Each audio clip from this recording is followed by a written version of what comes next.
எந்த விதமான மக்கள் பிரச்சனைகளையும் அறிமுகமாகாத ஒருத்தர் இன்னைக்கு மக்களுக்கு எப்படி அறிமுகமானார்? சினிமா மூலம் தானே அறிமுகமானார். ஆர்கே நகர்மணி ஐயா பேசின பேச்சு எனக்கு துளி அளவு கூட கோபம் வரலங்க. நீங்களும் கோவப்படாதீங்க. கோவப்பட வேண்டிய அவசியமே இல்லைங்க. இந்த நேரத்தில் ஐயா பேசின பேச்சுக்கு கோவப்பட வேண்டியவர் யாரு? கொடூரமா கோவப்பட்டிருப்பார். எனக்கு தெரிஞ்சு போன் பேசிட்டு இருப்பார் நினைக்கிறேன். யாருன்ட்டு கடைசியா சொல்றேன். இளைய தளபதி விஜய் அண்ணா அவர்கள் எப்படி அறிமுகமானார் அப்படின்ட்டு உலகம் முழுவதும் தெரியும். சினிமா மூலியமா தான் அப்படின்ட்டு. அதுக்காக நாங்க ஓட்டு போடல. மக்கள் இயக்கமா இருக்கும்போது மக்கள் மனசுல எப்படி அறிமுகமானாரு தெரியுமா? எதிர்கட்சி ஆளுங்களுக்கு தெரியல அப்படின்னாக்கா, ஒரு 20 வருஷத்துக்கு பின்னாடி போயிட்டு தளபதி ஹிஸ்டரி எடுத்து பாருங்க. எதுக்கெல்லாம் போராடினாரு, எதுக்கெல்லாம் குரல் கொடுத்தாரு, ஒத்த ஆளா அப்படின்ட்டு.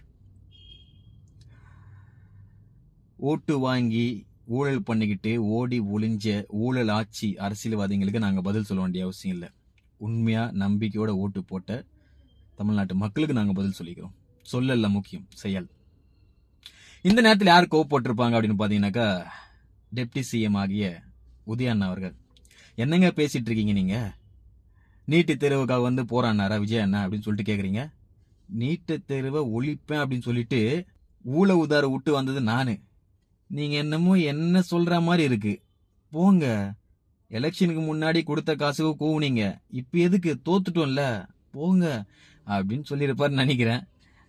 நீங்க